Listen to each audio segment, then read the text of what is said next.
Welcome to the CP stage. My name is Brandon Porter. I'm the editor of Baptist Press. We're so glad that you've joined us.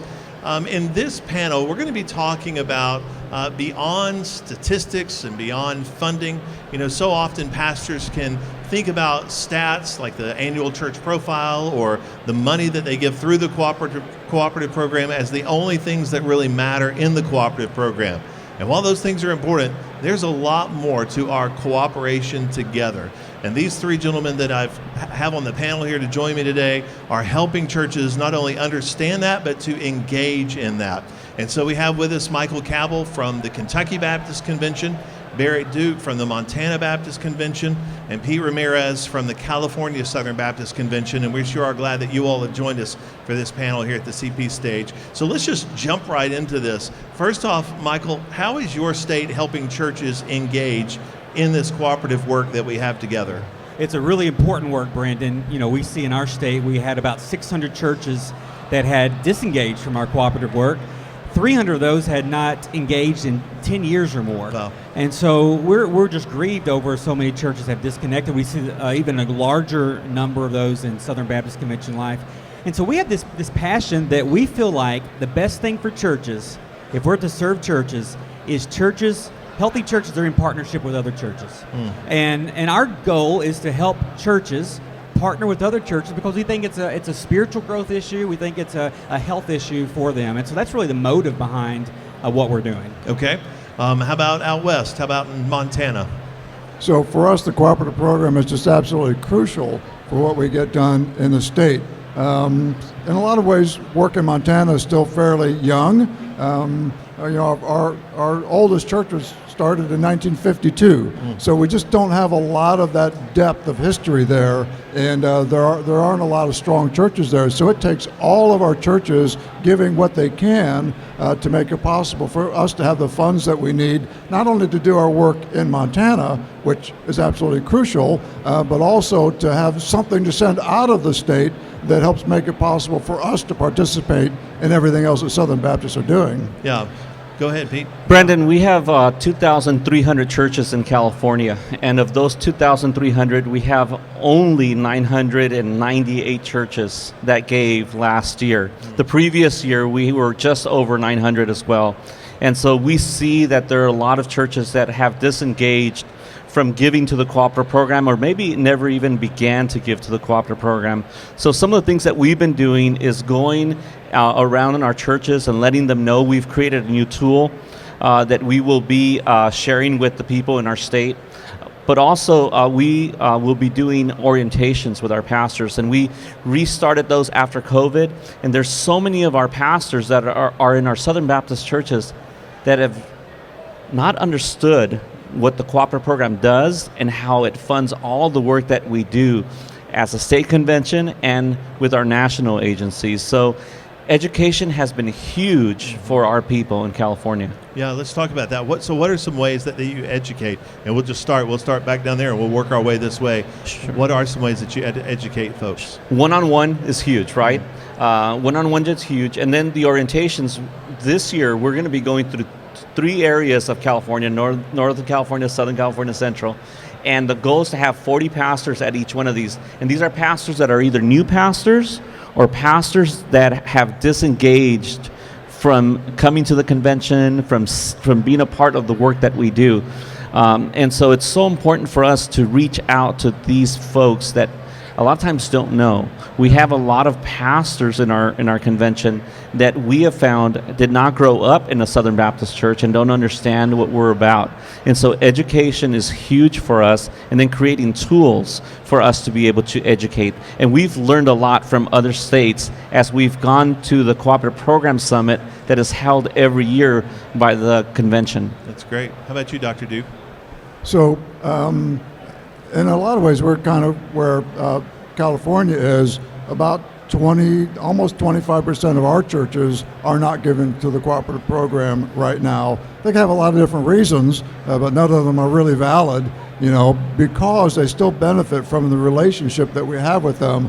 And so, I'm like a broken record. If I go to speak in a church, the first thing I do is thank them for the cooperative program giving, or if they're not giving, help them understand that I'm there and they don't have to give me anything to be there because churches give to the cooperative program. So we make sure that our churches understand that the cooperative program in a lot of ways is that means by which we accomplish our work together. We do a couple of large events in the state every year, and we let our folks know that we don't charge for them to be there because they're already providing for that through the cooperative program. When we have a church that asks for grants, I always include in there, or try to always include in the response to them, that it's possible for us to give you this money for what you want to do because of our cooperating churches that have helped fund the cooperative program, so that they understand that we didn't just grow that money, that money was possible, and it's possible for us to fund that event they want to do because other churches, sometimes not them, but other churches are making it possible to fund their activities. So we always make sure that whatever we're doing, we remind all of our folks that the cooperative program made it possible. That's good. So always a continual awareness, not taking it for granted, but continual awareness. How about in Kentucky? You know, I think this disengagement and re-engagement issue is really at the core of CP. What we've seen nationally from 2007 to 2022, we gained 2,500 more churches. Churches increased their per church by $2,000 a year in that for the churches that gave. But the issue was we have an $80 million drop in cooperative program giving in 15 years, and it's because we had an 8,000 number of churches drop in cooperative program giving in 15 years. And so the reason cooperative program giving has been down is not because churches are giving less, because they're actually giving $2,000 more per giving church. The issue is we have 8,000 fewer churches given than were giving 15 years ago. You know, some of the things that we've done to re-engage some of those churches in California is just send by mail a report. Right. And we had some churches that re-engaged with us and said, we didn't realize we weren't giving. Right. Yeah. And so just simple things like that make a big difference in California. I agree with that. We get the strategy of really three things we do to try to re-engage these churches. One, the pastor transition is key. Mm-hmm. The pastor transition is a key opportunity to re-engage that church. I remember a pastor came to a church they had not given in 30 years, wow, but his daughter served on the International Mission Board, and that was the opportunity for him to re-engage. When we have events, we all have great events in our states, we'll take that list of attendees, look at their cooperative program giving, and if they are not giving to the cooperative program, it's a chance for us to give them a call. Hey, how did that training go you went to this last weekend? Did you know that was free? That was made possible because of the cooperative program. Helping them connect something they went to, give it valuable. People give to things they value. And so that's what we're trying to make that connection. Yeah, that's good. Dr. Duke, what are some reasons that you find churches disengage from CP partnership? Yeah, you know, every church is a little unique, but oftentimes what I find is that the churches have just kind of lost their sight of the mission.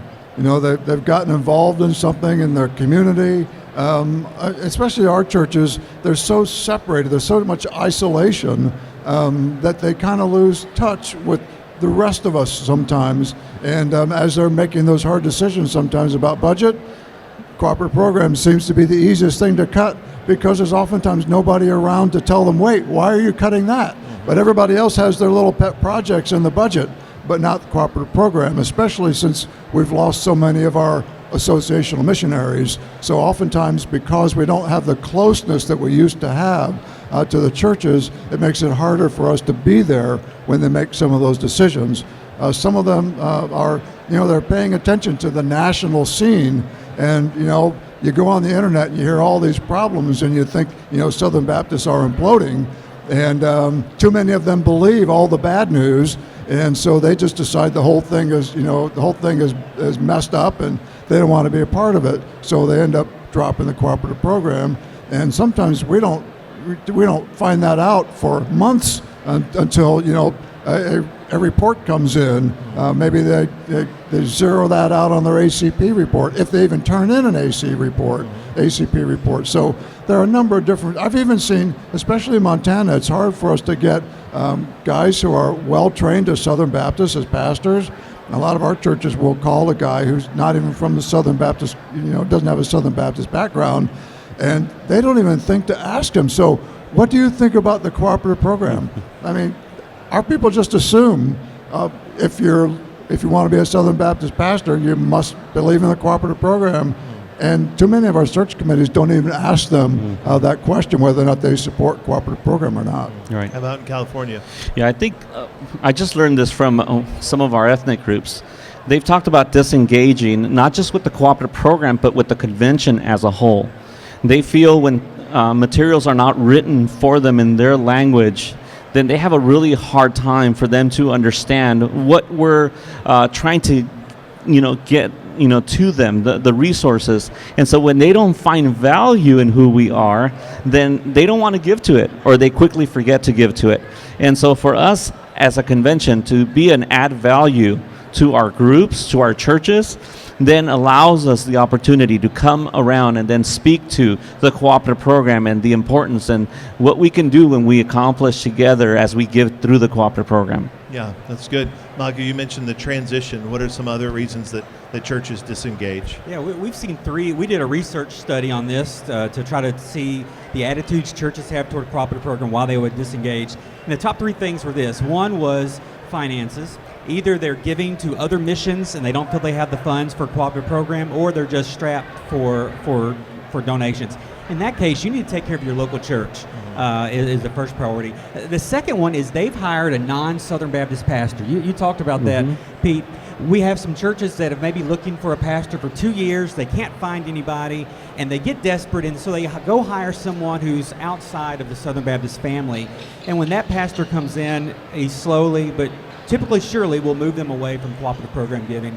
And the third thing is they just are uninformed about the cooperative program. They don't understand what it is.